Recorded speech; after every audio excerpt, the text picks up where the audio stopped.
Good morning students, I am Tabrez Akhtar and this is your science class. We are going to study from activity 4. Place a potted plant in a room a little away from a window through which sunlight enters sometime during the day. Continue watering the plant for a few days. Does the plant grow upright like plant out in the open? Note the direction in which it bends. ठीक है, तो आपको इस activity में क्या करना है, एक पॉटेड प्लांट लेना है, यानी एक ऐसा प्लांट जो कि पॉट में लगा हुआ हो, ऐसा प्लांट लेना है, उसको इनसाइड द रूम रखना है, ऐसी जगह रखना है नियर द विंडो के पास में रखना है, ताकि सनलाइट जो है वहाँ से जो आ रही है वो इस प्लांट के आसपास पड़े, इस प्लांट पे ना पड़े पर इस प्लांट के आसपास पड़े। ठीक है, windows through which sunlight enters some time during the continue watering the plant for a few days. ठीक है, तो ऐसी विंडो से थोड़ा दूर रखना है जहाँ से उसकी सनलाइट आ रही है। तो अब आप क्या देखोगे कि क्या वो प्लांट जब वो ग्रो करेगा, वो बड़ा होगा, तो उस प्लांट की डायरेक्शन क्या होगी, क्या वो अपराइट होगा यानी वो सीधा खड़ा होगा या फिर एक तरफ झुक जाएगा। यही चीज़ आपको ऑब्जर्व करना है। And it is not growing upright, do you think this may be in response to some stimulus. ठीक है, तो ये देखिए यहाँ से सनलाइट आ रही है विंडो के थ्रू, और ये प्लांट हमने और भी साइड में रखा हुआ है, तो इसके लीव्स वगैरह और स्टेम वगैरह कहाँ है, इस तरफ झुक रही हैं। क्यों? इस तरफ सनलाइट है इसलिए झुक रही हैं। ठीक, all living things respond to changes around them. तो ये जो चेंजेस हुआ उसका इन्वायरमेंट पहले क्या था, पहले ये बाहर रखा हुआ था, डायरेक्ट सनलाइट में रखा हुआ था। उसके बाद आपने जो है तो इसको इनसाइड द रूम प्लेस कर दिया। जब यहाँ पे रूम के अंदर रखा तो आपने सनलाइट से थोड़ा दूर रखा। तो ये क्या चाहता था, सनलाइट तो वैसे भी इनको ज़रूरत होती है, इनकी इम्पोर्टेंस होती है, तो सनलाइट जो है तो इसको चाहिए थी, तो इसलिए ये इस साइड पे झुक रहा था। ठीक है, तो ये प्लांट में देखा आपने, और स्टिमुलाई और स्टिमुलस हमने पढ़ा हुआ था, ये उसी का एक एग्जांपल है। लिविंग ऑर्गेनिज्म एंड एक्सक्रीशन, जिंदा चीज़ें यानी जीव जंतु, और एक्सक्रीशन क्या होता है। ठीक है, all organisms need food, not all food that is eaten is completely use. तो सारे ऑर्गेनिज्म को फूड की ज़रूरत होती है, और सारा फूड जो हम खाते हैं वो सारा यूज़ नहीं होता है। ठीक है, उसमें से कुछ ना कुछ वेस्ट भी होता है, और बाकी जो भी उसमें से जो एनर्जी होती है, जो भी चीज़ हमारे बॉडी की ज़रूरत होती है, वो बॉडी यूटिलाइज़ कर लेती है, यानी उसको बॉडी रख लेती है, ले लेती है। ठीक है, what happens to the rest, और जो कुछ बचा हुआ होता है उसके साथ क्या होता है, this has to be remove from the body as waste. जो बचा हुआ होता है, जो कि वेस्ट होता है, इसकी अब ज़रूरत नहीं होती बॉडी को, तो उस चीज़ को क्या कहते हैं, उसको हम वेस्ट कह सकते हैं, और उसको बॉडी से रिमूव करना ज़रूरी होता है, उसको बॉडी से अलग करना ज़रूरी होता है। अगर body produces some waste in other life process also, the process of getting rid of waste by organism is known as excretion. तो ठीक है, ऐसे जो वेस्ट होते हैं, जो बॉडी में होते हैं, इनसाइड द बॉडी होते हैं, उसको अलग करना बॉडी से, उसको बॉडी से रिमूव करना। ठीक है, उस बॉडी से दूर करना, तो ये जो प्रोसेस कहलाती है वो क्या कहलाती है, एक्सक्रीशन कहलाती है। ठीक है, जो भी ऑर्गेनिज्म होते हैं यानी जो जीव जंतु होते हैं, वो उनके बॉडी में कहीं ना कहीं वेस्ट प्रोड्यूस होता है, और उस वेस्ट को अलग करना, उस बॉडी से दूर करना या रिलीज़ करना, उसी को कहते हैं एक्सक्रीशन। ठीक है, डू प्लांट्स ऑल्सो एक्सक्रीट, क्या प्लांट्स भी एक्सक्रीट करते हैं, they do but not as seen in animal. हाँ, प्लांट भी जो होते हैं एक्सक्रीट करते हैं, लेकिन जैसा कि एनिमल्स में होता है वैसा एक्सक्रीट नहीं करते, उनका थोड़ा सा डिफरेंट प्रोसेस होता है। The mechanism in plant are little different. Some plant find it possible to store the waste products within their parts in a way that they do not harm the plant as a whole.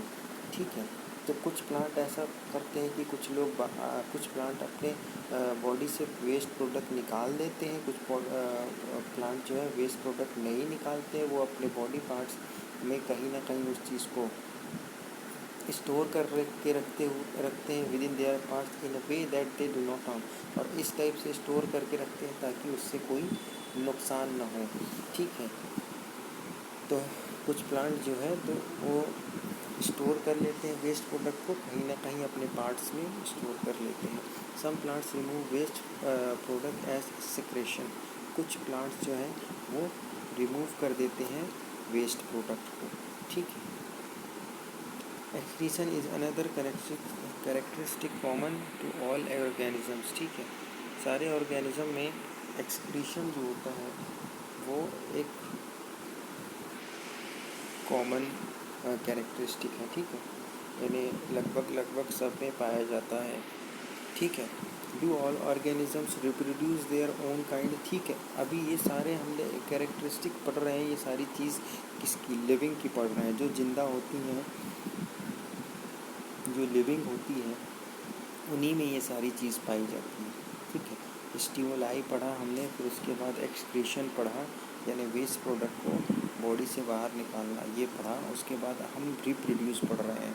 Do all organisms reproduce मतलब क्या होता है, अपने जैसे ही बच्चे को या अपने जैसे ही एक बॉडी को जन्म देना। ठीक है, या अपनी नस्ल को आगे बढ़ाना या जनरेशन को आगे बढ़ाना, तो ये होता है रिप्रोड्यूस। ठीक है, अब क्या होता है, have you ever seen nest of the some birds like pigeon, क्या आपने कभी बर्ड्स के नेस्ट वगैरह देखे हैं, यानी नेस्ट मतलब अंडे जहाँ रखे होते हैं उनके घोंसले, क्या वो घोंसला देखा है आपने। Some of eggs has and young birds come out from them, और कुछ अंडे अगर जब फूटते हैं तो उसमें से क्या निकलते हैं, यंग बर्ड्स यानी छोटे बच्चे बर्ड्स निकलती हैं, छोटी छोटी चिड़िया निकलती हैं। अगर वो पिजन है तो छोटे पिजन निकलेंगे उसमें से अंडों से। ठीक है, अगर स्पैरो है तो स्पैरो निकलेगी अंडों से।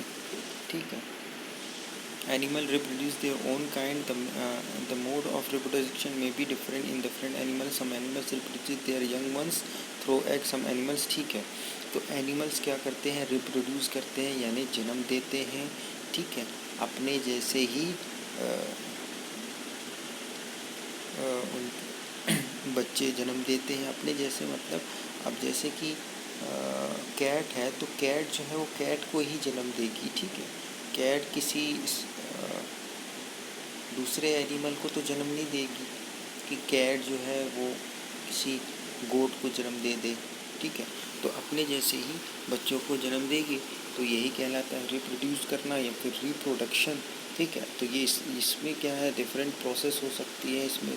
एक रिप्रोडक्शन क्या होता है, दो टाइप के होते हैं, एक थ्रो एग होता है यानी अंडे से बच्चे निकलते हैं, या एक बच्चे डायरेक्टली जो है तो निकलते हैं, यानी एनिमल जो होते हैं वो डायरेक्ट गिव बर्थ, डायरेक्ट पैदा कर देते हैं किसको, अपने बच्चों को, यानी अंडों के थ्रू नहीं होता।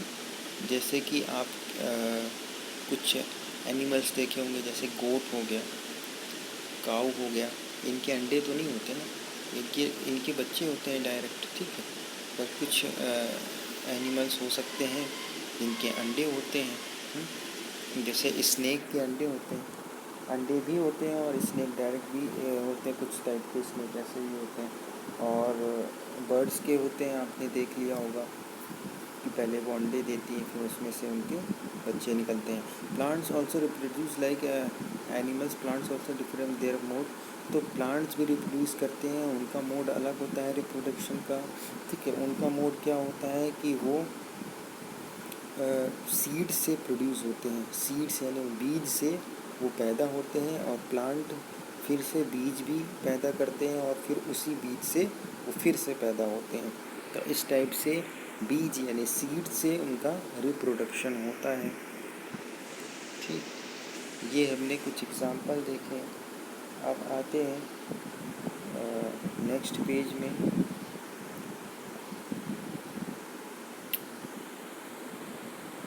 ठीक है। सीड क्या होता है? जर्मिनेट होता है, फिर उसके बाद न्यू प्लांट्स में ग्रो होता है। ये सीड है।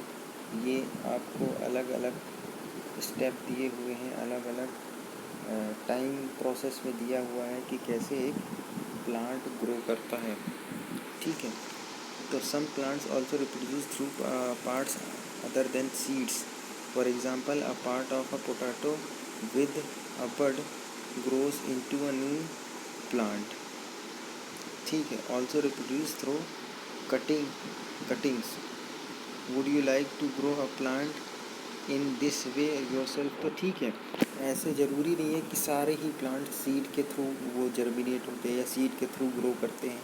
आप कुछ प्लांट को विदाउट सीड के भी ग्रो कर सकते हैं। जैसे यहाँ पे पोटैटो की बात की, आप एक पोटैटो ले जा के आप उसको ज़मीन में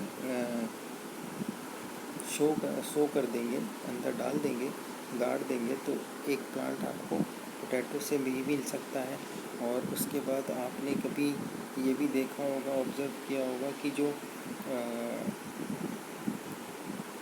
आपका रोज़ होता है, रोज़ का प्लांट होता है जो छोटा सा, ठीक है, तो उसके लिए क्या होता है, आप किसी प्लांट का स्टेम काट के भी ले जाओगे और लगा दोगे कहीं पे, तो वो लग जाएगा। ठीक है, और वो ग्रो करने लगेगा। ठीक है। इस टाइप से 2-3 प्रोसेस अलग होती हैं प्लांट में भी मोड, जिसकी वजह से वो ग्रो करते हैं। ठीक है। अब आते हैं, और कुछ प्लांट ऐसे होते हैं जो अपने आप ही ग्रो कर जाते हैं, ना हम वहाँ पे सीड लगाना पड़ता है, ना कुछ करना पड़ता है। Would you like to grow a plant in this way yourself? ठीक है, लेकिन उनके जो सीड होते हैं वो हवा में उड़ते हुए जाते हैं, इसीलिए इधर उधर का जहाँ भी जाते हैं वहाँ पे प्लांट ग्रो करने लगता है। ठीक है। What do you observe? Activity 5, take a cutting from a rose और a mehndi plant, fix it in a soil and water it regularly. What do you observe? After a few days it may not be easy to grow plant from cuttings. Do not be disappointed if your cutting does not grow. Talk to a gardener if possible on the care to be given to cutting to make them grow into plants. ठीक है, तो आपको activity ये करनी है कि एक रोज़ plant लेना है या मेहंदी प्लांट लेना है, उसकी कटिंग लेनी है। कटिंग यानी किसी के घर पे हो, अगर उसको काट के आप ले आना और उसको अपने घर में ग्रो कराना। अगर वो ग्रो कर रहा हो तो ठीक है, अगर नहीं कर रहा हो तो हो सकता है कुछ ना कुछ आपसे गलती हुई हो जिसकी वजह से वो ग्रो नहीं कर रहा। या तो सॉइल में प्रॉब्लम होगी, या तो कटिंग में प्रॉब्लम होगी, या तो वाटरिंग में प्रॉब्लम होगी, या तो आपके सो करने में, यानी उसको जो क्या कहते हैं, उसको मिट्टी में डाल रहे हो ना, उसमें कहीं ना कहीं आपने कुछ मिस्टेक की होगी जिसकी वजह से वो ग्रो नहीं कर रहा है। तो इसके लिए आप गार्डनर की हेल्प लेना, और तब जाके वो हो सकता है कि ग्रो कर जाए। Living things produce more of their own kind through reproduction. It takes place in many different ways for different organisms. ठीक है। लिविंग थिंग्स यानी जो भी चीज़ें जिंदा होती हैं, जिनमें जान होती है, वो प्रोड्यूस करते हैं मोर ऑफ देयर ओन काइंड, अपने ही जैसे और भी पैदा करते हैं, अपने ही जैसे और भी पैदा करते हैं। ठीक है, जिन्हें हम बच्चे कहते हैं, तो वो कहलाता है, ये पूरी प्रोसेस कहलाती है रिप्रोडक्शन। ठीक है। Do all organisms move? क्या सारे ऑर्गेनिजम्स मूव करते हैं? ठीक है। अब आते हैं नेक्स्ट टाइप ऑफ कैरेक्टरिस्टिक की तरफ कि क्या ऑर्गेनिजम्स यानी जो भी चीज़ जिंदा होती है क्या वो मूव करती है। In this chapter 8 we discuss the various ways in which animals move. They move from one place to another and also show other body movements. ठीक है, तो हमने देखा कि मूवमेंट जो होता है ऑर्गेनिजम्स में होती है, और ये चैप्टर 8 में भी हमने स्टडी किया हुआ है कि कैसे मूवमेंट होती है डिफरेंट टाइप्स ऑफ एनिमल्स में। ठीक है, लाइक स्नेक में कैसे मूवमेंट होती है, ह्यूमन में कैसे होती है ना, और फिश में कैसे होती है। What about plants? Do they also move? क्या प्लांट्स भी मूव करते हैं? Plants are generally anchored in soil so they do not move from one place to another. However various substances like water, mineral and the food synthesized by them move from one part of the plant to other.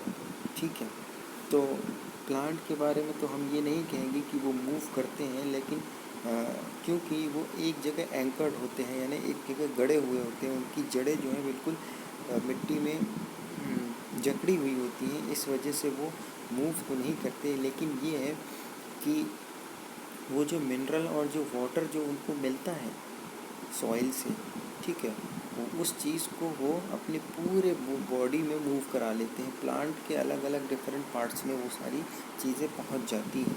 ठीक है, have you notice any other kind of movement in plants? क्या और भी type की movement plants में होती है? Opening और क्लोजिंग ऑफ फ्लावर्स, हाँ। Do you recall how some plants show movement in response to certain stimuli? ठीक है, तो इसके अलावा और कौन कौन सी मूवमेंट आप ने देखी होगी प्लांट्स में? ओपनिंग और क्लोजिंग ऑफ फ्लावर्स, क्या फ्लावर्स का ओपनिंग होना, ओपन होना, क्लोज होना ये होता है। और do you recall how some plants show movement in response to certain stimuli? तो स्टिमुलाई के रिस्पॉन्स में कुछ प्लांट जो है कुछ चेंजेस शो करते हैं। क्या उसको आपने अभी पढ़ा हुआ था? हाँ, स्टिमुलाई में अभी हमने पढ़ा हुआ था कि कुछ प्लांट में जो है तो चेंजेस होते हैं। ठीक है, तो इसी को तो हम पढ़ चुके हैं अभी कि जैसे कि हमने विंडो के पास प्लांट रखा तो वो जो है ना ग्रो कर रहा था, अपराइट नहीं कर रहा था वो, बल्कि पूरी तरह से एक तरह से बेंट हो गया था। और उससे पहले हमने पढ़ा कि एक प्लांट होता है जिसको अगर आप टच करो तो वो क्या होता है, उसकी जो लीव्स होती हैं जो वो क्लोज़ हो जाती है। उस प्लांट को हम कहते हैं टच मी नॉट करके उसका नेम होता है। ठीक है, प्लांट का नेम होता है। तो इस टाइप से उसमें भी मूवमेंट होती है। तो प्लांट में भी कुछ ना कुछ मूवमेंट हमें देखने को मिली। We also have some non living things moving, of course a bus, car, small piece of paper, clouds and so on. और इसके अलावा भी बहुत सारी नॉन लिविंग थिंग्स भी हैं जो कि मूव करती हैं। ठीक है, जैसे कि बस, कार और piece of paper or clouds. Is there something different in these movement from the movement of living being? ठीक है, क्या इनके मूवमेंट और लिविंग बीइंग के मूवमेंट में क्या कोई डिफरेंस है? There is such a variety of living organisms but all of them show some common characteristic as we have discussed.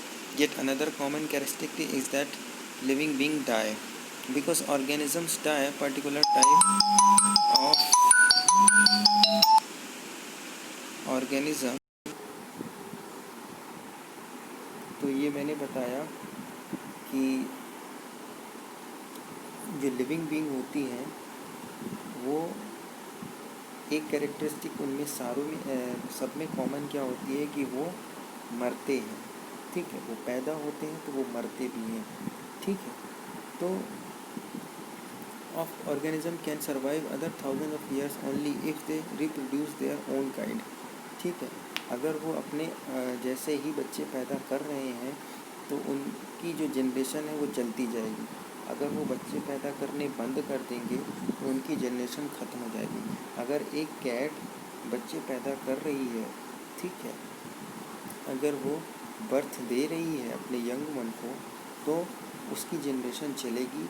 अगर सारी कैट, जितनी भी कैट हैं उनमें किसी में बच्चे पैदा नहीं करती तो ऐसा होगा कि सारे बच्चे पैदा अगर नहीं करेंगी तो क्या होगा कि सारी जो कैट है वो एक ना एक दिन मर जाएंगी और उसके बाद इस दुनिया में कभी कैट देखने को नहीं मिलेंगी, क्योंकि कोई भी कैट जन्म नहीं दे पाती या जन्म नहीं दे रही है। तो इसीलिए जन्म देना यानी रिप्रोडक्शन बहुत ज़रूरी होता है। और ये पेज नंबर 91 तक हमने कंप्लीट किया study. Page number 92 and question answer हम हमारी नेक्स्ट क्लास में कंप्लीट करेंगे। Thank you.